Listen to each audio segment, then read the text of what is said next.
What you witnessed there was as good as playoff caliber. I'm going to wake up tomorrow morning, I'm going to see Sulley having a game of his life. Probably don't want to go up against them in the wild card. Always watching. Boy, am I full from 3 straight Hall of Fame quarterbacks. Oh, so full.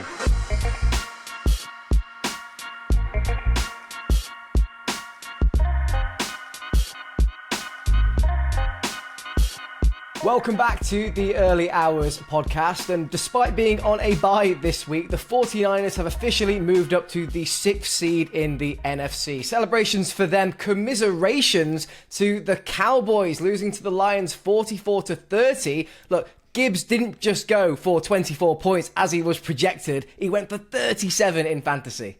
Yeah, was it? It was 3 rushing touchdowns as well. That guy 3 rushing out. touchdowns with only 42 rushing yards. Like, that is a crazy conversion. Yeah, it was that late dagger as well, wasn't it, to the heart of the Cowboys. I think it was 13 yards in the fourth. Just completely nuked the game for the Cowboys, and that was it. Any chance of making the playoffs was over, I guess. Competition's so tight in the NFC, and especially with, you could argue, a shock result last night, which we'll come on to late in the day, and then just performances across the league. Seattle, cementing their position, the Rams cementing their position, spoilers for in about 5 minutes. But yeah, it was just consistent across the board, and the only ones that dropped were the Cowboys, which is such a shame. But yeah, that's what the Lions are capable of this season. 43 rushing actually for Gibbs, not 42. Are the Lions this sleeper, considering they are third in their division and they're putting up scores like this? Are they this sleeper team that we should all be worried about? I think they've always been a little bit of a sleeper team.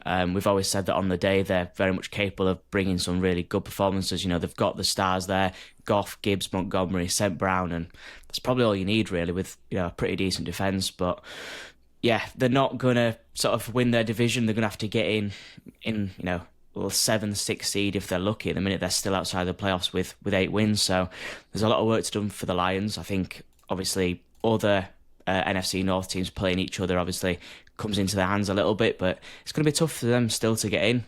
As Oliver said, the Cowboys are out, but the Cowboys had a decent day. They kept the run game relatively quiet. They're just not quite good enough all around the pitch, and the Lions did a great job to stretch the field, and fair play to them. And if you look at that, you probably don't want to go up against them in the wild card because they can pull it out of the bag when they need to.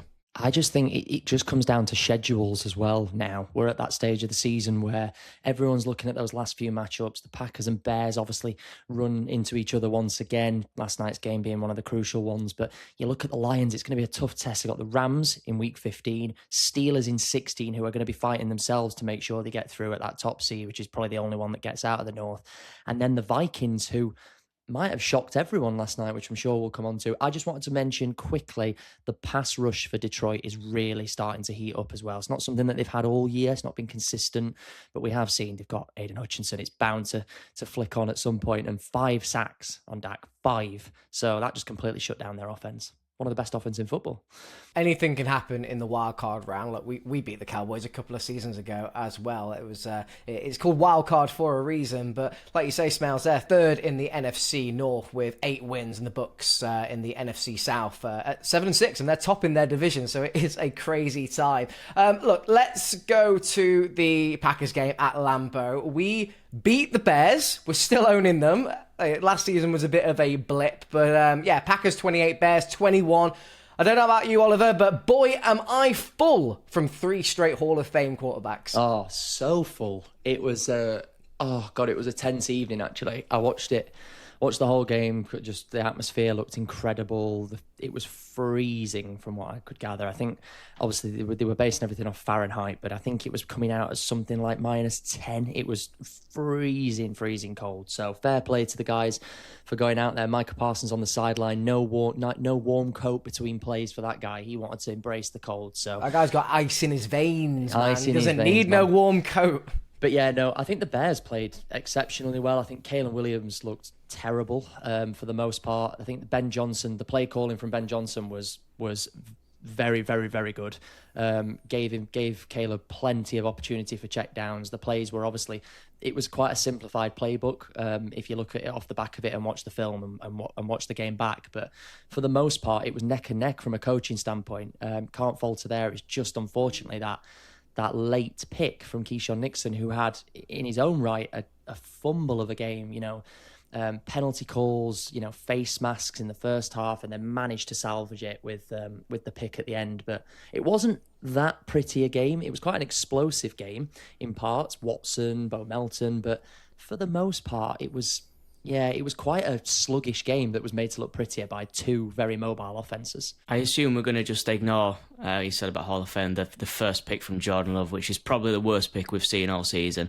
What I would say is, and do you know what, he came back, he was good. I think the difference we saw last night is that, you're looking at Caleb Williams, second-year quarterback in the first year of his coach's system, against Jordan Love, a sixth-year quarterback in a sixth year of his coach's system. And I think that was probably the difference, is that little bit of experience, which showed in the end. And, Swift was completely free for a touchdown at the end, and he chose the wrong pass, and that's just the experience that you get with Jordan Love. But two things on that. We contained the run extremely well, particularly in the first half. The second half, Monungai managed to get a few more breaks. But also, you can't get away from the fact we can sugarcoat it as much as we want for Caleb Williams. In the first half, he was 0-6 through the first quarter. That's not winning football, is it? It's unacceptable. So there was that. And then naturally, like I said, like what I was alluding to with Ben Johnson, they kind of had to adhere, the scheme adhered to him a little bit, and they were providing Loveland a lot on checkdowns. Swift was was motioning out a lot. It just, they had to ease Caleb into the game, and they looked, I honestly, plot twist, Caleb, for parts of the game last night, wasn't on a silent count. He's actually one of the quietest I've seen, Lambo, which is worrying. We need to make sure the fans are getting up for these games. I know it's cold, but come on, get your hands out your pockets, get clapping, get cheering. So yeah, it was close call. Definitely, one score game there, could have gone either way if he'd have chose the other pass, but it didn't. We got the win. Bo Melton getting a touchdown, which is great, but like you say, Smales, Jordan doesn't throw too many interceptions, but when he does, they are probably the worst interceptions you've ever seen in your life. But we are now 52-16 against the Bears since 1992, and since 2008 we've won 30 out of 36. A few things are inevitable in this life, that is death, taxes, and Jordan Love balling out during the Toyota-thon. Elsewhere in the Sunday slate, we've got the Jaguars Colts 36-19. Jacksonville going 9-4, but the Colts season seems to be crumbling. Dan Jones now confirmed to be out with an Achilles, definitely at the end of his season, could be back by the start of 2026, but not good out of Indianapolis. The Vikings, however, getting the third shutout of the NFL season, 31-0 against the Commanders. Things are going bad to worse in Washington. Yeah, particularly on the Dan Jones point, really quick. 2 points. Absolutely, in my opinion, season over if it wasn't already. Even if Dan Jones hadn't gone out, that result last night really puts their season in jeopardy. But also for his career, right? This is a guy that needed an extension in this offseason. He needed to cement himself as the QB for the Indianapolis Colts, and there's not necessarily much certainty there now with the injury. And then, Washington. Jaden Daniels again, right? Shoulder, I think it was. It's such a shame for that side because there's so much promise, but it's just not been his season. No, absolutely not. It's they can't stick a win together. They can't seem to piece the team together, and it's fair to say both those teams probably out the hunt. Well, definitely the Vikings out the hunt. Justin Jefferson getting 2 receptions as well all evening. JJ McCarthy thinking that he's the dog's bollocks, but I think anyone could beat that Commanders side on their day. And look, let's just go back to the Packers quickly. That's 3 NFC North games on the bounce wins for us. So don't just put yourselves back in your place, Minnesota. We'll get to you shortly in a couple of weeks' time. Heading over to the AFC North now, though. The Ravens losing to the Steelers 27-22. A controversial overall touchdown here for Isaiah Likely. What are your opinions? Was it a clear-cut touchdown? Well, speaking from experience of the Steelers in these games, and I know we're on about the Ravens here, but both in that game last night, we played them obviously a couple of weeks ago, Aaron Rodgers versus Jordan Love. There was a very, very similar circumstance in the end zone where there was, fair to say, similar with Isaiah last night, about 3 seconds of possession and then the drop. Now, for me, that was a touchdown. Both feet were planted. There was clear. The rules are stated that you have to have clear possession. You hold onto the ball, and then after the contact, it's a case of, are you maintaining that possession? He maintains the possession for at least 3 seconds. Now, for me, it's a touchdown. It's as simple as that. It wasn't just maintaining the possession, his control, he extended his arm. Like, it was like he could move that ball in motion as well. And then obviously he dropped it because of the pressure. But like you said, 2 feet were planted. There was a good period of time that he had it. That could have changed the course of the game and potentially the playoff picture there. But look, with Baltimore busted, the Bengals had everything to play for against the Bills. Joe Burrow and co. putting up a massive effort, but ultimately came up short with the Bills winning 39-34. I thought Joe Burrow gave it his all. 284 yards. The problem you've got is the 2 interceptions, probably just showing a little bit of rust as well. But the Bills played really well, and they were behind for most of the game. And it's just your typical Josh Allen, isn't it? Again, just making things happen. And this could be a team, again, that kind of hopefully make a bit of a push in the playoffs when they're up against adversity. Josh Allen, he can come through it. And he doesn't have the most amazing receivers in the world. Dawson Knox was his main guy. But, yeah, just Joe Burrow, the pick 6. T. Higgins played well. Probably didn't get Jamar Chase going enough, but... Yeah, and you know what? Take a bow, Christian Benford. What a return that was. 63 yards, no less. So, that's what it takes at this level. That is what it takes. What you witnessed there was as good as playoff caliber, in my opinion. Expect to see that in a couple of weeks' time. So definitely something to look forward to after Santa's been. But credit where credit's due, and I think the Bills are going to make a real push for it now. I think they could be still a top seed in that conference. The only thing I would say is it was Jamar Chase chasing him down, and I'm not being funny, it didn't look like he was busting a gut to get to him. And when he got in the 20, he kind of gave up, and you think, come on, Jamar, just try and ankle tap him, do anything. With the Ravens losing as well as the Bengals, is it still all to play for in that division, or are both teams cooked? It would take a monumental landslide, I think, from Aaron and the Steelers now. And before I forget, we might have just seen the last ever Aaron Rodgers belt, which, iconic. If you're a Green Bay fan, you know all about it. You've seen it many a time, from the I Still Own You to just slinging dimes and late Hail Marys, and then he hits the belt. So fitting that it was on the day that we beat Chicago. But yeah, shout out to Rog. Keep it up. And he's embracing the grey beard, so we love to see it. He's not dyeing it anymore. It was fully grey at the weekend. Yeah, I'm sure he's listening. Shout out to you, A-Rod. The NFC West, look, continuing to prove why it's one of the toughest divisions in football, with the Rams putting 45 points past the Cardinals, only managing 17. And look, sticking with the West, the Seahawks also coming away with a dub here. The Falcons losing to them 37-9. A quiet evening for Bijan Robinson by his standards. That means LA and Seattle both go 10-3. This isn't one of the best divisions in football. This is the toughest and best division in football. It was certified at the weekend, and that's on a week where the Niners didn't even play. So, no McCaffrey, no Kittle present. We're talking about Matt Stafford throwing dimes to Puka Nacua, making unbelievable catches. We're talking about Sam Darnold turning it on in a second half. Darnold to JSN, Puka Nacua and Stafford. It's unbelievable. Best division in football, no question. That's going to be one hell of a playoffs, isn't it? I think that could be a situation where the Super Bowl actually comes second to something that may happen in the rounds moving up to it, if those teams do end up meeting. And then rounding out the Sunday slate, the Chiefs, they're officially out of the running for the AFC West top spot. Patrick Mahomes, he was 14 out of 33 last night, 3 interceptions, 0 touchdowns. The Texans, how I said, watch out for them. They beat the Chiefs 20-10. Is it over? Is the dynasty over?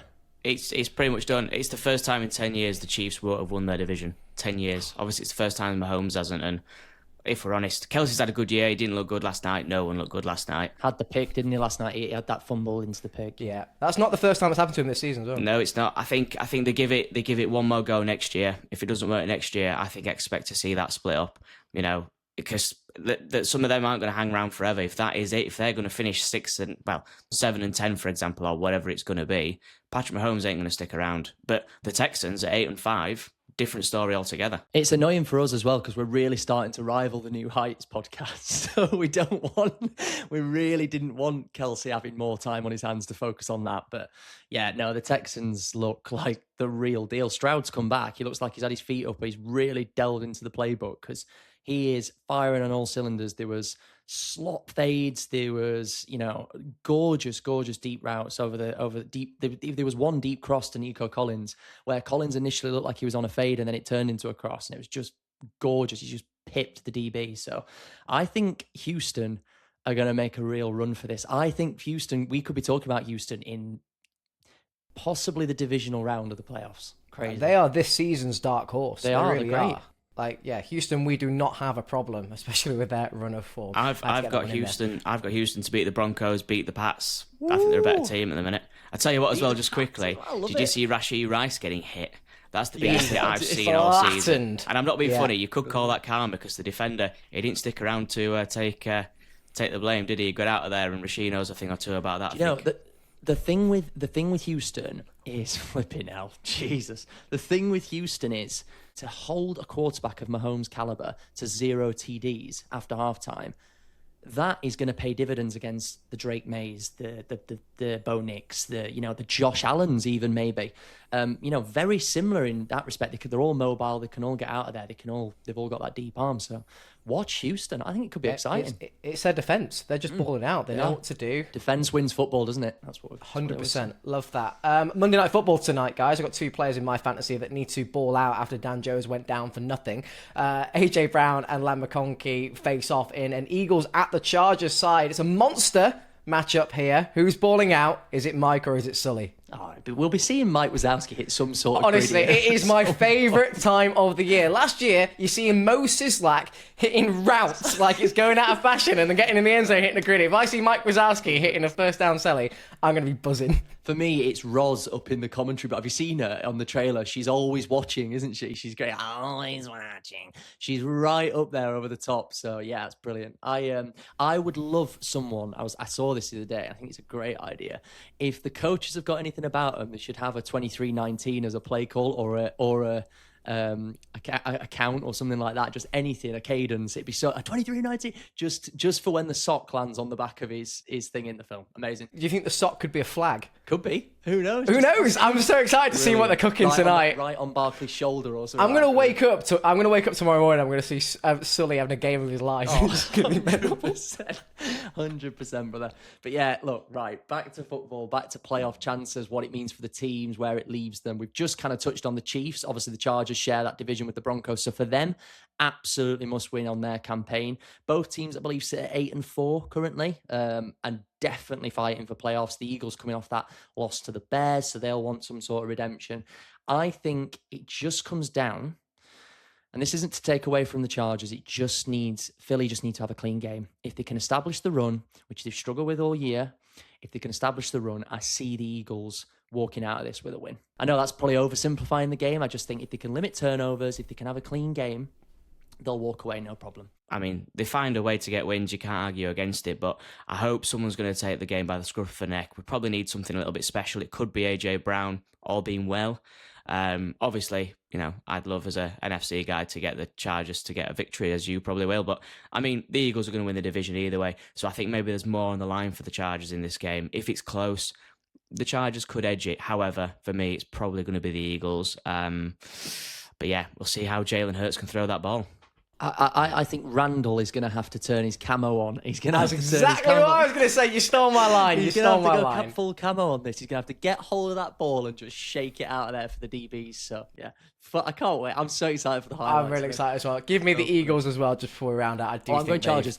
You're going Chargers. Okay. Well, I think, yeah, we'll touch upon that on Thursday's episode. And honestly, again, just it's a fun day of football when it comes to that sort of stuff. So the clips that come out of that are going to be amazing. We'll react to all of it on Thursday's episode. We will see you there.